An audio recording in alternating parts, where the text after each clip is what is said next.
At the age of 24, standing in her cap and gown alongside her younger sister Lily, Emma Wilson's college graduation day wasn't just a milestone. It was a moment years in the making, charged with the weight of past injustices. What should have been pure celebration felt different because years of unequal treatment had culminated in this very instant. Even now, the chilling words spoken on a distant night resonated. She deserved it, but you didn't. The memory of her parents' decision to invest solely in her sister's future remained a painful wound. Emma grew up in what appeared to be a typical middle-class family in suburban Michigan. Their two-story house, framed by a white picket fence, presented a picture of normalcy from the outside, complete with staged family photos that masked a complex reality. Robert, her father, worked as an accountant, and Diana, her mother, taught high school English. Financial hardship wasn't a foreseen obstacle in Emma's path, yet their comfortable existence held hidden disparities. Lily, 2 years younger than Emma, consistently seemed to occupy a more significant place in their parents' affections. With her effortless academic success, natural charm, and perfect blonde curls, she embodied the qualities their parents most admired. From their early years, the pattern was unmistakable. Lily shone as the favored child, while Emma often felt like an afterthought. Christmas mornings painted a clear picture, with Lily unwrapping lavish gifts, while Emma received practical items like socks or basic craft supplies. "Your sister needs more encouragement for her talents," their mother would explain when Emma, even at 8, questioned the obvious imbalance. She learned early to suppress her disappointment. School events further highlighted the disparity in parental support. For Lily's science fairs, both parents would dedicate full days off work, actively participating in the creation of elaborate displays. Emma's art exhibitions garnered less attention. Her mother might appear for 15 minutes during her lunch break if Emma was fortunate. "Art is just a hobby, Emma. It won't lead anywhere in life," her father would dismissively remark. The sole individual who seemed to truly see Emma was her grandmother, Eleanor. During summer visits to her lake house, Grandma Eleanor would spend hours by Emma's side as she sketched the surrounding nature. "You possess a unique way of perceiving the world, Emma," she would affirm. "Never allow anyone to extinguish your light." These summers at Grandma Eleanor's became a precious refuge. Within her small library, Emma discovered biographies of successful entrepreneurs and leaders who had conquered significant challenges. This exposure ignited dreams within her, aspirations that extended beyond merely navigating her difficult childhood, dreams of achieving success that her parents could not possibly overlook. By the time she reached high school, Emma had forged a resilient character out of sheer necessity. She immersed herself in every business-related club and excelled in mathematics and economics, uncovering a natural talent that surprised even her most encouraging teachers. When she secured victory in the regional business plan competition during her sophomore year, her economics teacher, Mr. Rivera, called her parents personally to commend her exceptional work. "That's nice," her mother responded after the call concluded. "Did you remember to assist Lily with her history project? She has that major presentation tomorrow." In her junior year, sensing the future need for self-reliance, Emma took on an after-school job at a local coffee shop to accumulate savings. Despite working 20 hours a week, she maintained a perfect 4.0 GPA. Meanwhile, Lily joined the debate team and quickly became its star, with their parents attending every tournament and commemorating each win with special family dinners. By their senior year, both sisters were applying to universities. Though 2 years apart, Lily had skipped a grade, placing them in the same graduating class. They both applied to the prestigious Westfield University, renowned for its strong business and political science departments. Against all expectations, acceptance letters arrived for both on the same day. The trembling excitement Emma felt opening her thick envelope was palpable. "I got in. Full acceptance to the business program," she announced at dinner, her joy unrestrained. Her father offered a brief glance up from his phone. "That's nice, Emma." Minutes later, Lily burst through the front door, waving her own letter. "I got into Westfield's political science program," she shrieked. The transformation in their parents was immediate. Her father sprang from his seat, her mother rushed forward to embrace Lily, and the family dinner was instantly abandoned for an impromptu celebration, featuring champagne for the adults and sparkling cider for the girls. "We always knew you could do it," her mother effused to Lily, seemingly forgetting Emma's identical announcement moments before. 2 weeks later came the conversation that would fundamentally alter the course of events. It was a rare family dinner, where everyone was present and phones were temporarily set aside. "We need to discuss college plans," their father declared, his hands folded on the table. His gaze, however, remained fixed solely on Lily. "We've been saving for your education since you were born. The Westfield tuition is steep, but we can cover it entirely so you can focus on your studies without worrying about money." Lily beamed with evident pride, while Emma waited for her turn, assuming savings existed for both of them. The silence grew uncomfortably until Emma finally broke it. "What about my tuition?" she asked quietly. The atmosphere in the room seemed to chill as her parents exchanged uneasy glances. "Emma," her father began slowly, "we only have enough for one of you, and Lily has always shown more academic promise. We believe investing in her education will yield better returns." Her mother reached across the table to pat Emma's hand, a gesture she likely intended as comforting. "You've always been more independent anyway. You can take out loans or maybe consider a community college first." The words that followed seared themselves into Emma's memory. "She deserved it, but you didn't." She stared at them, unable to process the depth of their betrayal. Years of smaller rejections had not prepared her for this ultimate dismissal of her worth. In that moment, the fragile threads holding her family together, and perhaps her own composure, snapped entirely. That night, after the devastating dinner announcement, Emma retreated to her bedroom, finally allowing the tears she had held back to fall. The sheer unfairness was crushing. 17 years of striving for her parents' approval had culminated in this definitive rejection. Her 4.0 GPA, business competition victories, and acceptance to a prestigious university meant nothing to them. She had never been enough, and it seemed she never would be. The next morning, with eyes swollen and exhausted, she confronted her parents in the kitchen before school. "How could you have saved college money for Lily but not for me?" she demanded, her voice fracturing despite her efforts at composure. Her mother sighed, stirring her coffee. "Emma, it's not that simple. We had to make practical decisions with our limited resources." "But I have higher grades than Lily," Emma countered. "I've been working part-time for 2 years, while maintaining perfect academics. How is that not demonstrating dedication?" Her father closed his newspaper with a sharp snap. "Your sister has consistently been dedicated to academics. You've been too preoccupied with other activities and that job of yours.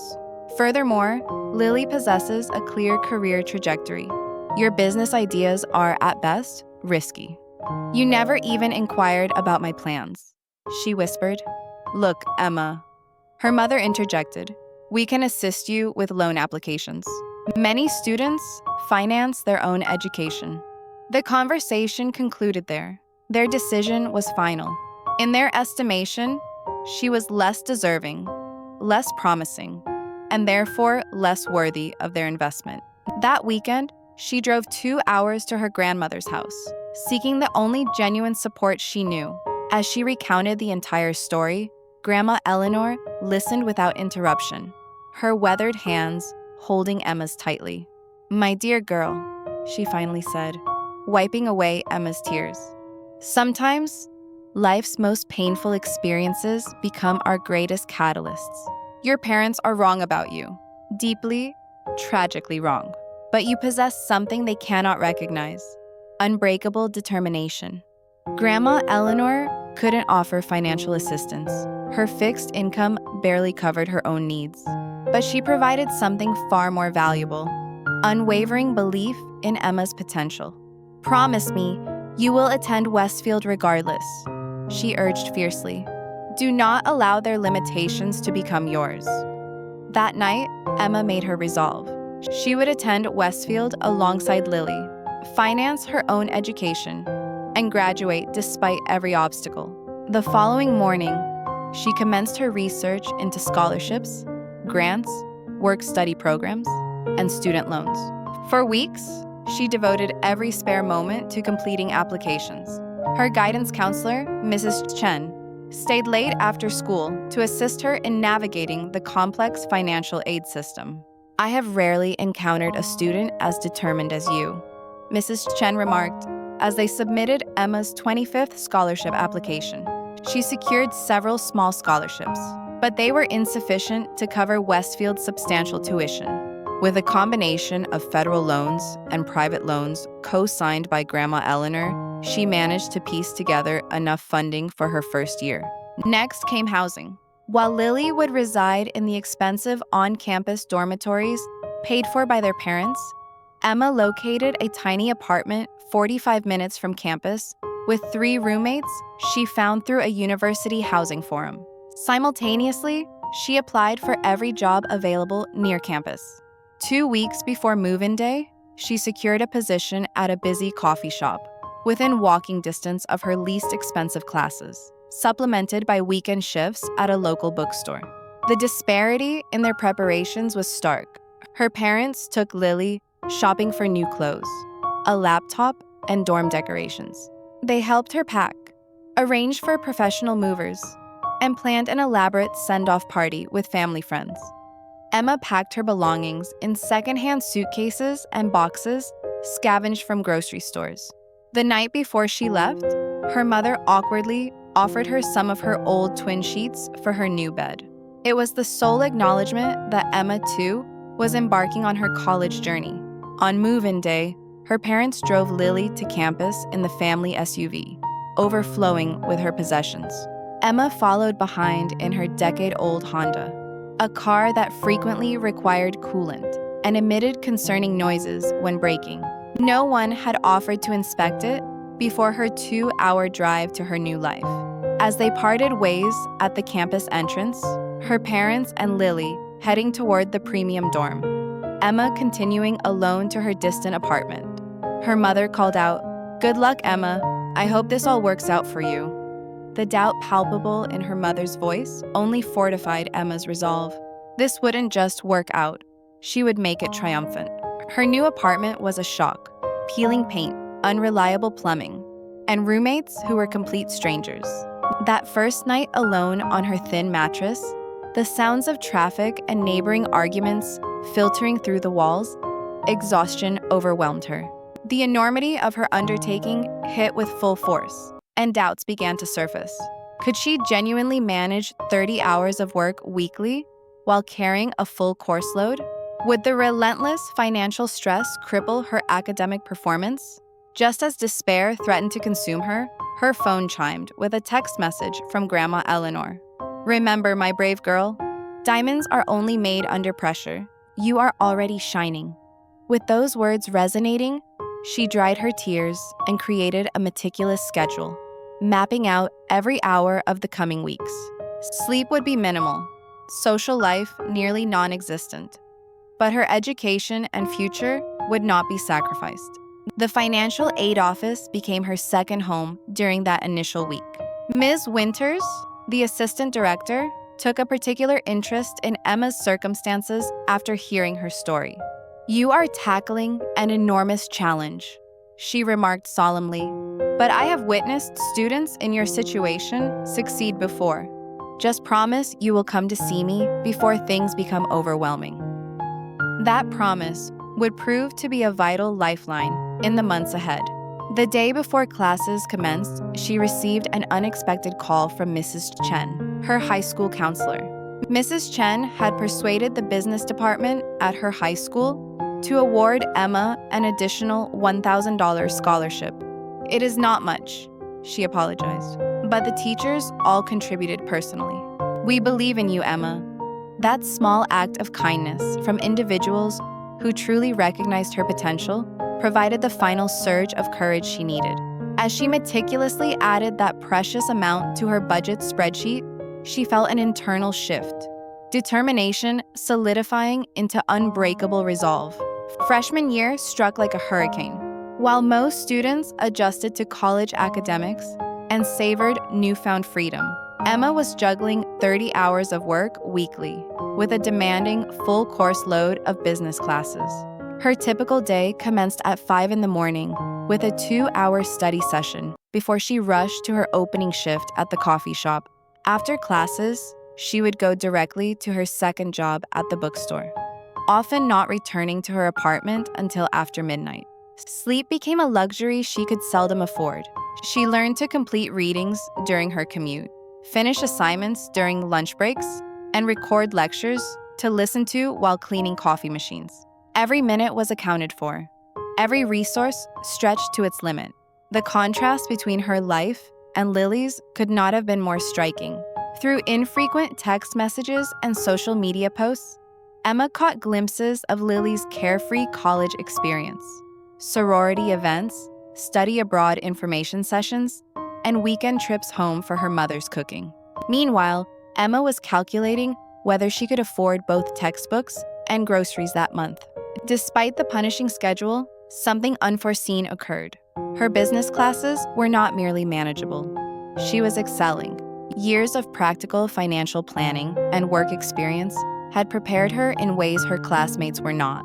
While they grappled with basic accounting concepts, she was applying these principles in real time to her own complex financial situation. Professor Bennett, her business ethics instructor, stopped her after class one day during the second month. "Ms. Wilson, your analysis of the case study was exceptional, particularly your perspectives on resource allocation and family business dynamics. Your insights demonstrate remarkable maturity." Perhaps for the first time, her struggles were translating into an academic advantage. Her exhaustion was offset by a growing confidence in her capabilities. During this period, she was also blessed with an unexpected friendship that would prove transformative. Her roommate, Zoe, observed Emma's punishing schedule and began leaving homemade meals in the refrigerator with Emma's name on them. One evening, when Emma returned home particularly exhausted, Zoe was waiting up. "You cannot continue like this," she stated bluntly, placing a cup of tea before her. "You will burn out before midterms." When Emma explained her situation, Zoe's expression shifted from concern to indignation on her behalf. "That is beyond unfair," she declared. "From now on, consider me your college family." Zoe became her sanctuary in the storm. She edited Emma's papers when fatigue blurred her words, created flashcards for her exams, and fiercely protected her study time from other roommates' interruptions. When she discovered Emma was skipping meals to save money, she insisted on cooking enough for both of them, refusing any payment beyond assistance with her own assignments. "My parents taught me that family takes care of each other," she explained simply. "And sometimes, the family we choose matters more than the one we are born into." Midway through sophomore year, disaster struck. The coffee shop reduced everyone's hours due to a seasonal slowdown, cutting Emma's income by nearly 40%. Her meticulously crafted budget collapsed overnight. With rent due and a tuition payment looming, she faced her first major financial crisis. Panic rising, she remembered Ms. Winters from financial aid and scheduled an emergency appointment. After reviewing Emma's situation, Ms. Winters offered both practical guidance and unexpected assistance. "Your academic performance qualifies you for an emergency grant," she explained. "And Professor Bennett has recommended you for a research assistant position in the business department. It pays better than the coffee shop and will be a more impressive addition to your resume." The research position proved to be another pivotal moment. Working directly with Professor Bennett, Emma began assisting with her study on small business resilience during economic downturns. The flexible hours accommodated her class schedule, and the intellectual stimulation provided a welcome change from preparing lattes. More importantly, Professor Bennett took a genuine interest in Emma's future. "Have you considered entrepreneurship?" she inquired one afternoon as they analyzed survey data. "Your perspective on resource constraint driving innovation is quite sophisticated." The seed of an idea that had been germinating since high school began to take firm root. Using skills acquired in her marketing and digital media classes, she created a simple online platform, offering virtual assistant services to local small businesses. Working late into the night, she built a website and developed service packages tailored to needs she had observed in her research with Professor Bennett. By the beginning of junior year, her small business was generating sufficient income to allow her to leave the bookstore job. She maintained her research position, primarily for the mentorship rather than the earnings. Between the virtual assistant work, research stipend, and loans, she was finally achieving a precarious financial stability. As her business expanded, so did her confidence. In business strategy class, she began contributing more actively, sharing insights from her real-world entrepreneurial experience. Professors took notice, and classmates started seeking her advice on their projects. The girl who once felt invisible was becoming a respected voice within the department. Meanwhile, Emma and Lily maintained a cordial but somewhat distant relationship. Lily would occasionally invite her to sorority events or campus activities. Invitations Emma nearly always declined due to work commitments. They rarely discussed their dramatically different college experiences, maintaining the superficial conversation that had characterized their relationship since childhood. Their parents communicated with Lily weekly, but reached out to Emma only for major holidays or family emergencies.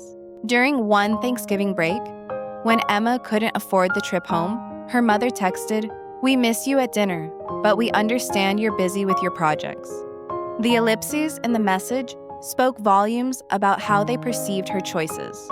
Despite their continued dismissal, Emma's academic performance became increasingly difficult to ignore. She consistently made the dean's list, received departmental awards, and was invited to present at a regional business conference. Each achievement reinforced her determination to prove that her chosen path was just as valid as Lily's, perhaps even more so. By the end of junior year, her virtual assistant business had evolved into a proper digital marketing agency, serving clients across the state. She hired 2 fellow business students as part-time associates, translating theoretical classroom knowledge into practical business growth. The business not only covered her living expenses, but generated enough profit to begin early repayment of some of her smaller loans. Professor Bennett nominated her for the prestigious Entrepreneurial Excellence Scholarship, which covered her entire senior year tuition. "You have earned this through extraordinary effort," she told Emma upon receiving the award. "Your story exemplifies the very entrepreneurial spirit this university was founded upon." For the first time since starting college, the crushing weight of financial insecurity began to lift. The future she had envisioned in those books, at Grandma Eleanor's house, was materializing through her own determined efforts. What she did not realize was that her success story was quietly gaining recognition within the business department. As she focused on surviving and thriving, seeds were being planted that would blossom in a most unexpected manner at graduation.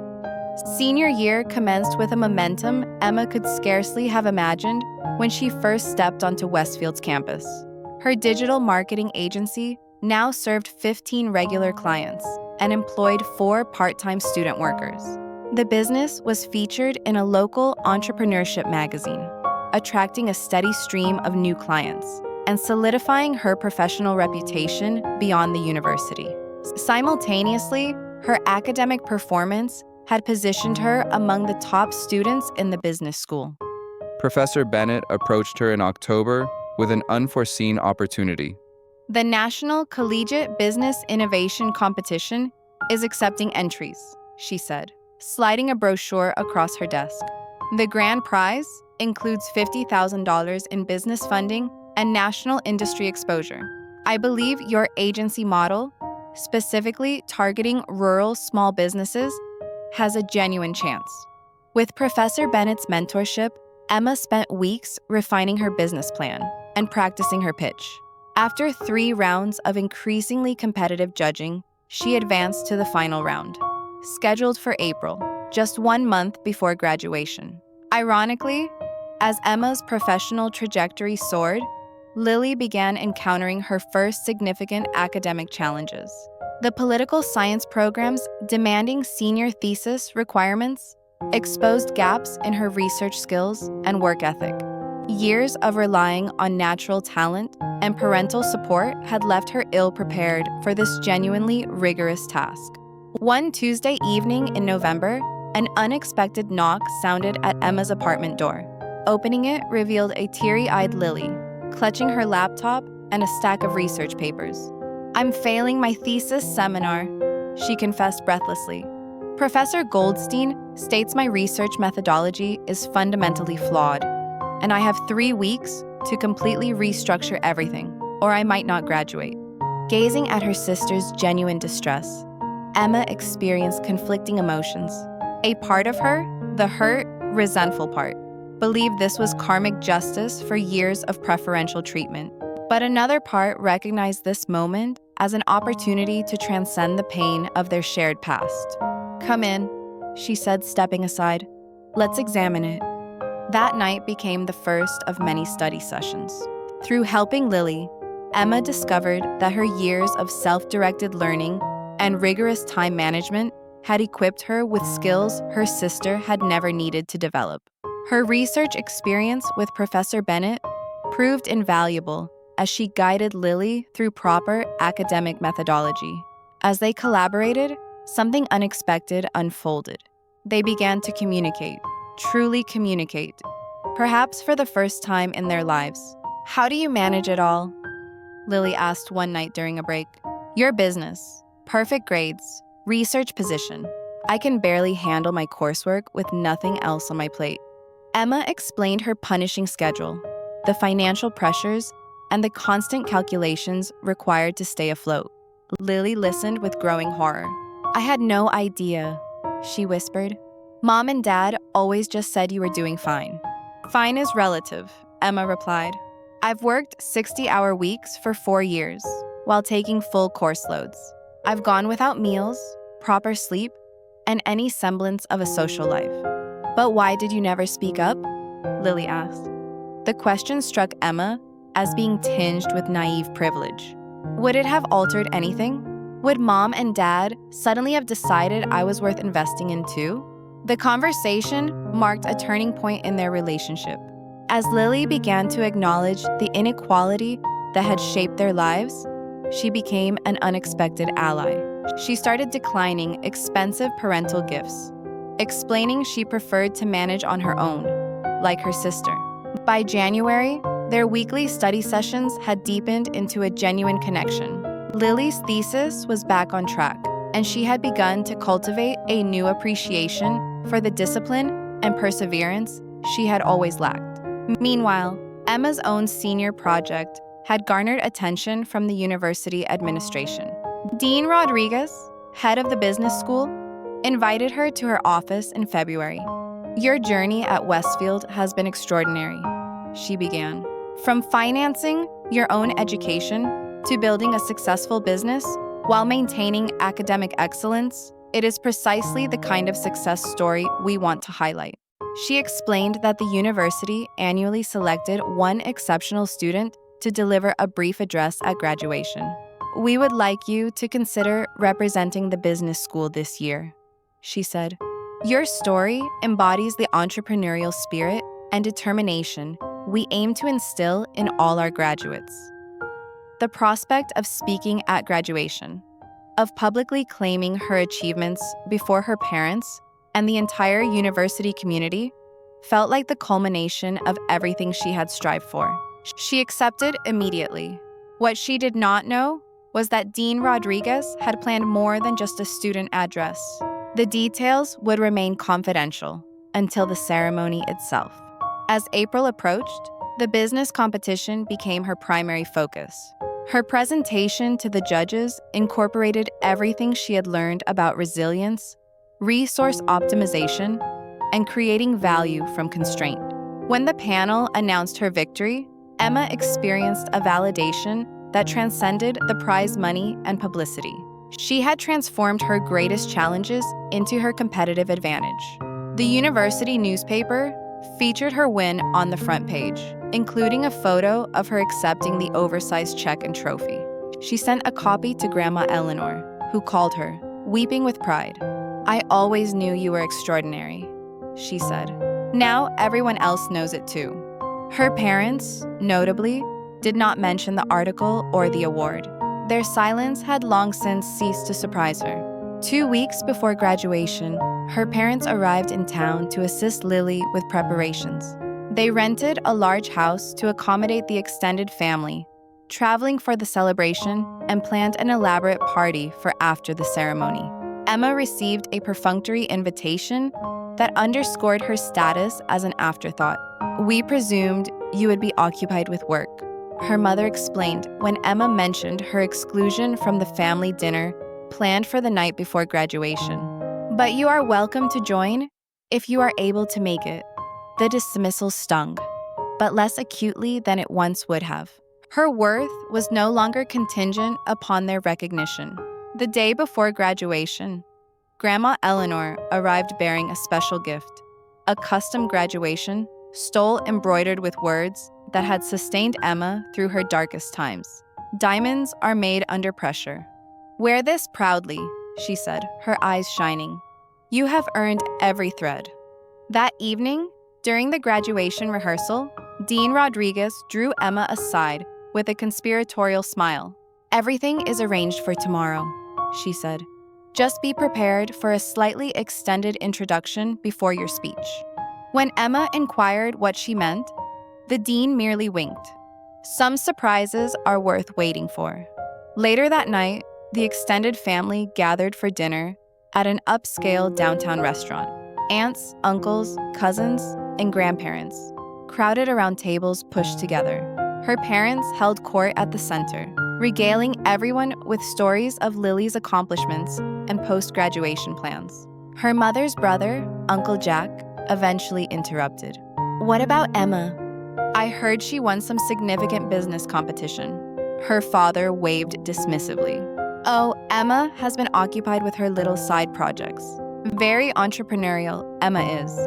The patronizing tone made it clear that in his estimation, Emma's achievements remained secondary to Lily's traditional academic success.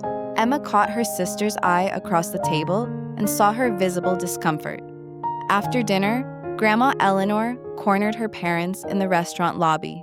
Although Emma couldn't hear the conversation, the tense postures and her father's defensive gestures indicated that Grandma was confronting them about their continued dismissal of Emma's accomplishments. As Emma returned to her apartment that night, she felt strangely calm. Tomorrow would bring the culmination of 4 years of relentless effort. Whatever transpired with her family, she had proven her worth to herself, and she realized that was what truly mattered. The morning of graduation dawned bright and clear, as if nature itself celebrated with them. Emma woke early, unable to sleep through the blend of excitement and nervous anticipation.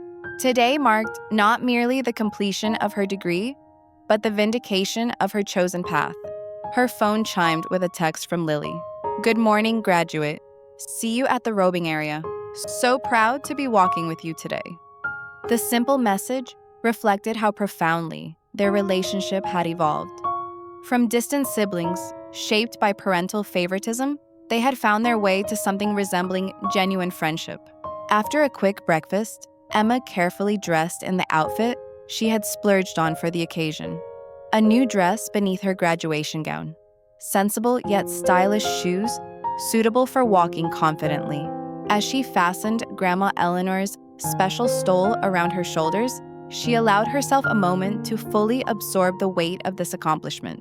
4 years prior, her parents had deemed her unworthy of investment. Today, she would graduate not only with honors, but with a thriving business and national recognition. The journey had been brutally difficult, but the woman who emerged was stronger than she could have ever imagined. Zoe insisted on driving her to campus. "Your carriage awaits, boss lady," she joked, but Emma could see the genuine pride in her eyes. "No more bus rides for you today." The campus pulsed with activity as families in their finest attire navigated between buildings, consulting maps and capturing photos. In the student assembly area, graduates in black robes clustered like elegant crows, adjusting caps and comparing honor cords. Emma spotted Lily instantly, her blonde hair discernible even from a distance. She rushed over upon seeing Emma, embracing her with unexpected emotion. "Can you believe we made it?" she asked, straightening Emma's cap. "Though I barely scraped by while you conquered the world." Her humility was still new enough to be surprising. "We both made it in our own way," Emma replied diplomatically. The ceremony coordinator began arranging them in alphabetical order, which would place Lily and Emma close together in the processional. As they found their positions, Emma noticed Dean Rodriguez approaching purposefully. "Ms. Wilson," she said, gently pulling Emma aside, "just confirming our arrangement. After the conferring of degrees, the president will announce special recognitions. You will be called up first for your address. And then," she lowered her voice, "we have a few additional acknowledgments planned."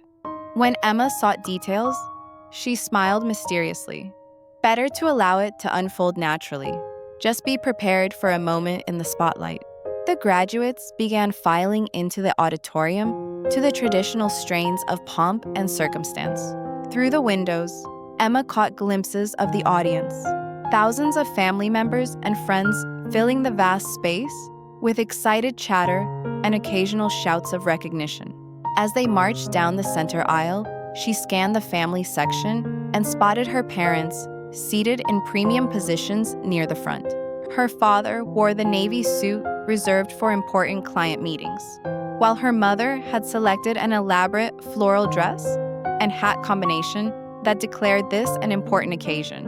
Their eyes followed Lily with evident pride as she walked just a few people ahead of Emma. Grandma Eleanor sat beside them, elegant in her simple blue dress, her gaze fixed steadfastly on Emma. When their eyes met, Grandma nodded once, a gesture encompassing all her fierce pride and love. The ceremony proceeded with the anticipated speeches on future potential and the responsibility of education.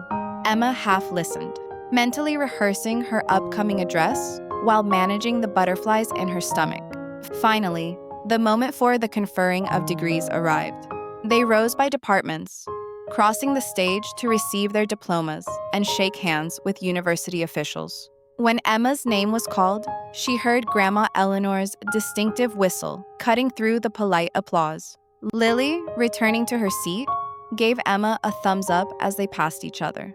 After the degrees were conferred, University President Harlow approached the podium again. "Before we conclude today's ceremony, we have several special recognitions to present. First, I invite Emma Wilson of the School of Business to deliver this year's student address." As Emma made her way to the stage, she glimpsed her parents.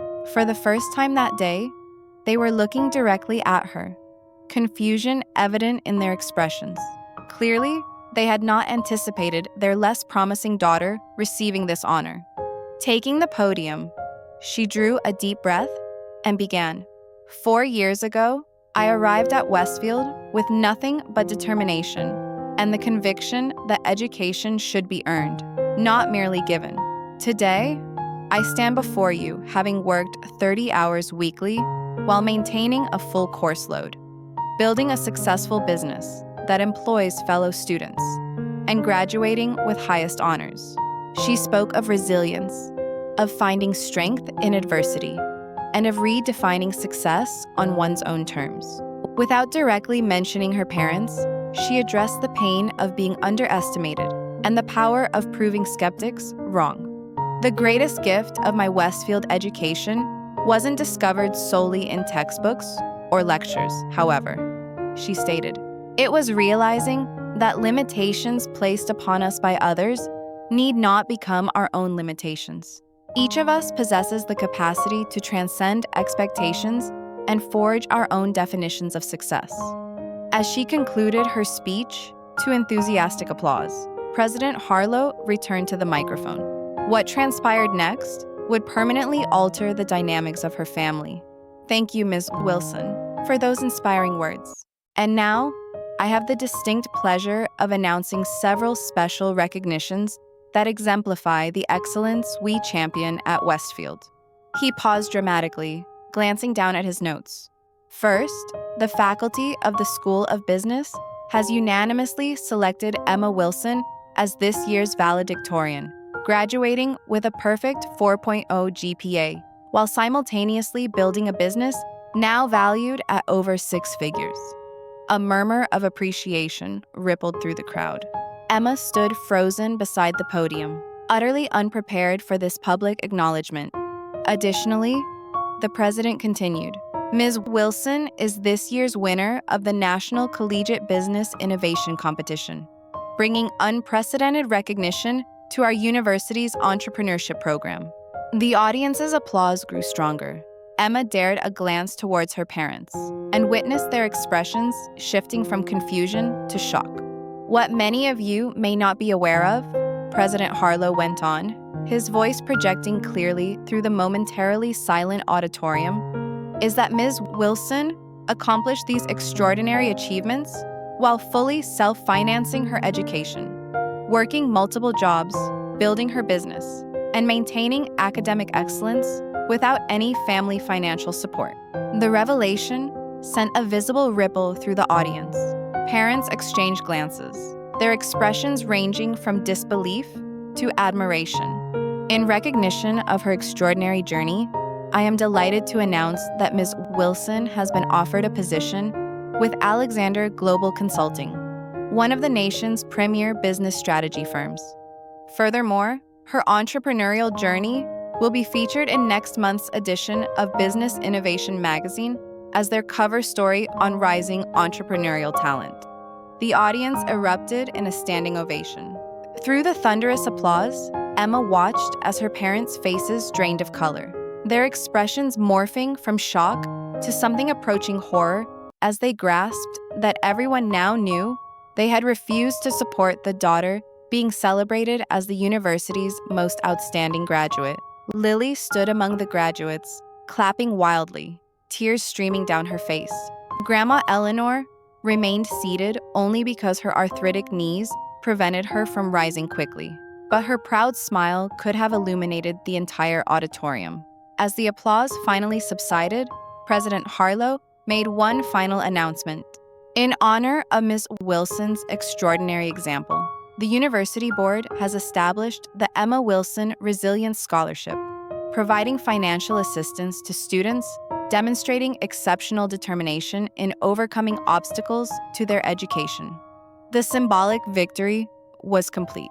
Not only had she succeeded despite her parents' lack of faith, but her name would be permanently linked with supporting others facing similar challenges. As she returned to her seat amidst continued applause, Lily grasped her hand and squeezed it tightly. "You are amazing," she whispered fiercely, "and they were so wrong about you." The remainder of the ceremony passed in a blur. When it concluded, graduates dispersed to find their families among the departing crowd. Emma saw her parents standing awkwardly with Grandma Eleanor, their usual confident postures replaced by uncomfortable stiffness. Several professors and classmates stopped her to offer congratulations, delaying her approach to the family gathering. When she finally reached them, her father attempted a jovial tone that rang hollowly against the palpable tension. "Well, this was quite a surprise," he said, his smile not reaching his eyes. "You've been holding out on us, Emma." The casual dismissal of all her hard work, as if she had merely been keeping secrets rather than struggling while they ignored her, might once have devastated her. Now it barely registered. "Not at all," she replied coolly. "I've been exactly who I've always been. You just weren't paying attention." Before they could respond, Lily stepped forward, and put her arm around Emma's shoulders in a clear display of solidarity. Everyone is discussing Emma's speech and accomplishments, she announced loudly enough for nearby families to overhear. Isn't it incredible how she managed to achieve all this without any support? I cannot fathom how much more she could have done if she had had the same advantages I did. Their mother flinched visibly at the public acknowledgement of their favoritism. Nearby, Uncle Jack and several other relatives observed the interaction with newly critical eyes. Perhaps we should continue this conversation at home, her father suggested tersely, clearly uneasy with the public scrutiny. Actually, Emma replied, I have a celebration with my business team and mentors this afternoon. They have been my real support system these past 4 years, and I would not miss it for anything. Grandma Eleanor stepped forward then, taking Emma's hand in her gnarled one. I am coming with you, she declared. I wish to meet these wonderful people who recognized what your own parents failed to see. The blunt statement hung in the air between them. Perhaps for the first time, Emma saw a flicker of genuine regret cross her mother's face. We are very proud of you, of course, she attempted weakly. Thank you, Emma replied with dignified grace. But I have learned that external validation is not essential for success. Today is not about gaining your approval. It is about celebrating the journey I made without it. As Grandma Eleanor and Emma turned to leave, Lily made a swift decision. I am coming too, she announced, stepping away from her parents to join them. The sight of their 2 daughters walking away, both having outgrown the constraints of their expectations in different ways, left her parents standing uncertainly in the doorway of their rented showcase house, their carefully constructed narratives about their children visibly crumbling before the undeniable truth. The scene at the post-graduation celebration in the business school atrium could not have been more different from the tense family interaction earlier. Professor Bennett had organized an elegant reception for faculty, outstanding graduates, and industry partners. Crystal punch bowls, elegant hors d'oeuvres, and congratulatory banners created a truly celebratory atmosphere. Lily looked around with wide eyes as they entered. This is so unlike the political science reception, she whispered. Everyone appears to genuinely know each other. The business department became my home, Emma explained. These individuals saw me, truly saw me, when our parents couldn't. Zoe rushed over immediately, embracing Emma tightly before introducing herself to Grandma Eleanor and Lily. I have heard so much about both of you, she said warmly. The supportive grandmother and the sister who finally woke up. Lily blushed, but accepted the gentle teasing good-naturedly. Better late than never, I hope. Dean Rodriguez approached next, champagne flutes in hand. The woman of the hour, she beamed, passing around the glasses. And this must be the grandmother who believed in you from the beginning. As they chatted, Emma watched Lily observing this network of supporters she had built. People who valued her for her actual accomplishments, rather than some preconceived notion of potential. The contrast with their parents' conditional approval was stark. Ms. Wilson, a distinguished woman in a sleek business suit, called out, approaching their group. Jennifer Alexander, founder of Alexander Global Consulting. Your presentation at the business competition was extraordinary. I am thrilled you have accepted our offer. Thank you for the opportunity, Emma replied, shaking her hand firmly. I am eager to join your team. Jennifer smiled warmly. With your combination of academic excellence and practical experience, you are precisely what we seek. Not many new graduates have already built a successful business from scratch. As she moved away to greet other guests, Lily's expression registered shock. You did not tell me you would be working for Alexander Global. That is one of the most prestigious consulting firms in the country. Emma smiled modestly. It happened quickly after the competition. The salary is significant. More than Dad earns, I would guess, Lily said thoughtfully. The celebration continued with speeches from faculty and presentations of departmental awards. Emma received the Outstanding Entrepreneurship Award, presented by Professor Bennett with tears in her eyes as she recounted Emma's journey from determined freshman to business owner and department star. Throughout the afternoon, Emma introduced Grandma Eleanor to everyone who had supported her, professors who had mentored her, classmates who had become business associates, university staff who had helped her navigate financial challenges. Each introduction included the person sharing a specific memory of how Emma had impressed them or contributed to the department. "I had no idea," Lily murmured after the 10th such introduction. "All these people admire you so much." Midway through the reception, Emma's phone buzzed with a text message from her mother. "The family is gathering at the rental house for dinner at 6. Please join us. We want to celebrate both our graduates." Emma showed the message to Lily and Grandma Eleanor. "What do you think?" Grandma snorted. "A bit late to play the proud parents now, is it not?" Lily looked conflicted. "They are trying, I suppose, in their way." "We do not have to decide right now," Emma said, pocketing her phone. "Let us enjoy this moment first."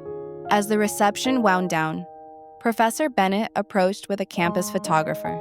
"The business magazine wishes a photo of you with your family for the feature article. Are they present?"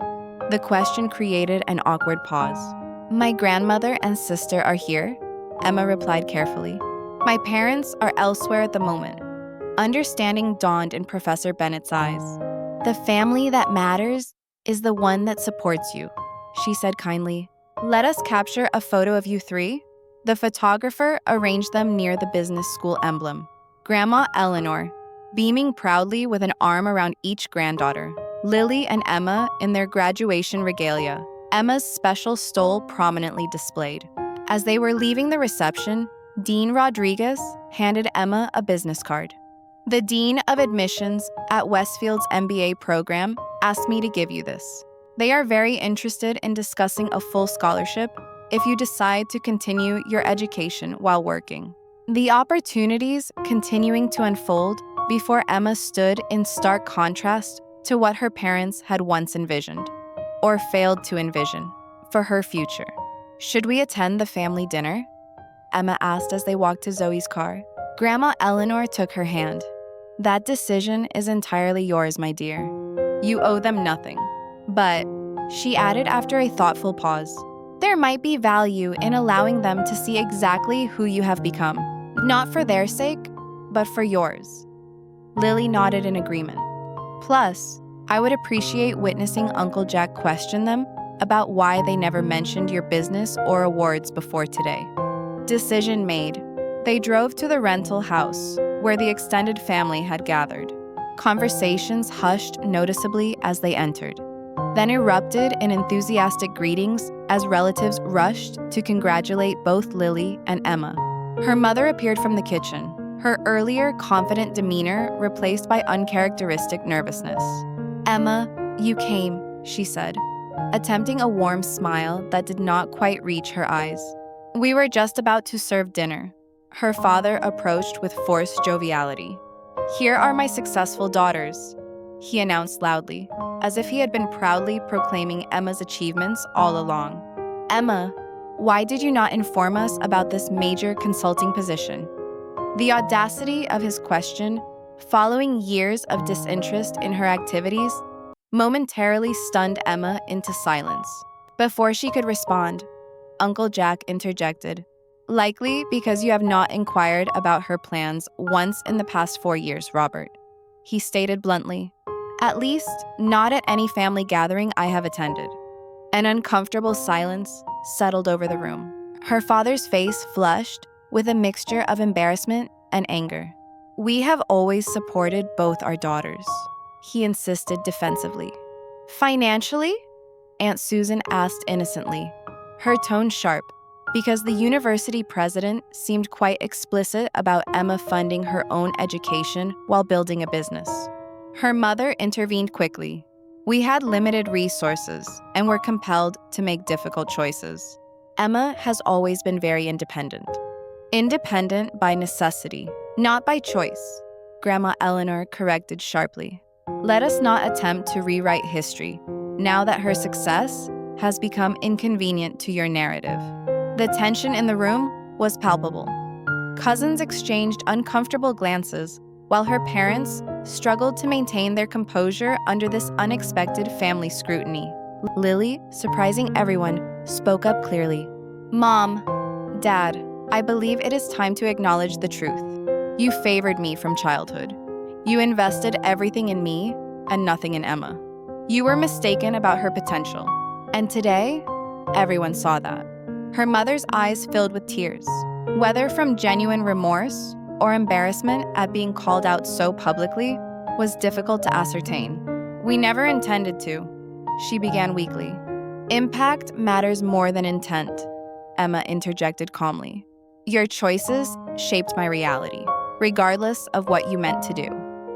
Her father, unaccustomed to having his authority challenged, attempted to regain control of the situation. "This is hardly the appropriate time for family grievances. We are here to celebrate." "Yes," agreed Aunt Susan pointedly. "We are celebrating Emma's extraordinary achievements, accomplished entirely without your support." Quite a remarkable topic for a family gathering. Would you not agree? The family dinner proceeded with strained conversation. Her relatives, seeing Emma through new eyes, directed questions about her business and career plans. With each accomplishment she described, her parents' discomfort visibly increased as the magnitude of what they had dismissed became clearer. By the time dessert was served, the family dynamics had noticeably shifted. Where her parents had always been the authoritative center of family gatherings, their judgment now stood questioned. The daughter they had deemed less worthy had proven herself exceptional by any objective measure, undermining their credibility entirely. As the evening concluded, relatives departed with warm congratulations and, in several instances, business cards and offers of professional connections. The extended family's recognition and support, though belated, felt genuinely validating. When only the immediate family remained, her father attempted a conciliatory gesture. "Emma, your mother and I have been discussing, and we would like to assist you with the security deposit on an apartment near your new job as a graduation gift." The offer, so small compared to the 4 years of tuition they had provided Lily, would once have meant everything to Emma. Now it felt almost offensive in its inadequacy. "Thank you, but that will not be necessary," she replied evenly.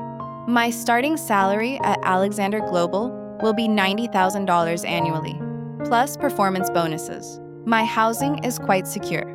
The figure, substantially more than her father currently earned, landed like a physical blow. His expression cycled through shock, disbelief, and finally, a grudging recognition that the daughter he had dismissed had surpassed his own achievements. "Well," he said finally, struggling to maintain composure, "you have certainly proven yourself capable." "Yes," she agreed simply. "I have. Not that I needed to prove anything to anyone but myself." As they prepared to leave, Lily pulled Emma aside. "I am staying with Grandma Eleanor for a few days before moving to my new apartment. Would you like to join us? Like a mini family vacation with the family members who actually matter." The suggestion, so simple yet so profound in its reorganization of family bonds, brought unexpected tears to Emma's eyes. "I would love that," she whispered. As they departed, leaving her parents standing uncertainly in the doorway of their rented showcase house, Emma felt centuries of weight lifting from her shoulders. Their approval, so desperately sought for most of her life, had become irrelevant in the face of her own verified worth. The family she was choosing, Grandma Eleanor, Lily, Zoe, her mentors and supporters, was the one that had seen her value all along. And that recognition meant infinitely more than belated acknowledgement from those who had refused to see until it became impossible to deny. The weeks following graduation brought a whirlwind of changes. Emma moved into a comfortable apartment near the Alexander Global offices, using a portion of her competition winnings for the security deposit and furnishings. Her small business continued operating under the management of her student team, now properly employed with fair wages and flexible schedules accommodating their studies. Meanwhile, The promised magazine feature was published, complete with a photo of Grandma Eleanor, Lily, and Emma at graduation. The article detailed Emma's journey from self-financing freshman to award-winning entrepreneur and consulting hire, positioning her story as an example of determination overcoming obstacles. She sent copies to Professor Bennett, Dean Rodriguez, and everyone else who had supported her along the way. Her relationship with her parents entered uncertain territory. 2 weeks after graduation, they requested a Sunday lunch meeting at a neutral restaurant location. The conversation was awkward, but represented their first genuine attempt to reconcile. "We have done considerable thinking," her mother began carefully, "about the choices we made and the assumptions that guided them." Her father, less comfortable with emotional conversations, added stiffly, "We may have misjudged your potential." The understatement was almost comical given recent events, but Emma recognized that this acknowledgement, however inadequate, represented significant movement for them. "Yes," she agreed simply, "you did. We would like to try to repair our relationship," her mother continued, "if you are willing." Emma considered their request thoughtfully. The wounded child within her wanted to reject them outright, to inflict the same pain of dismissal she had felt for years. But the woman she had become recognized that perpetuating that cycle would only extend the damage. "I am open to developing a new relationship," she said finally. "But it would need to be just that, new, built on who I actually am, not who you thought I was or wished I would be." "That seems fair," her father conceded, his typical confidence notably subdued. "And it would necessitate acknowledgement that what transpired was not merely a misunderstanding or an unfortunate circumstance. It was favoritism that caused real harm." This requirement clearly made them uncomfortable, but after exchanging glances, they nodded. "We did favor Lily," her mother admitted quietly. "We saw her as the safer investment because she fit our expectations of success. We were wrong, and our mistake hurt you deeply. I am truly sorry, Emma."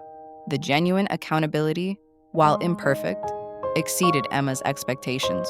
It opened a door to possible reconciliation, though the path forward would be neither swift nor easy.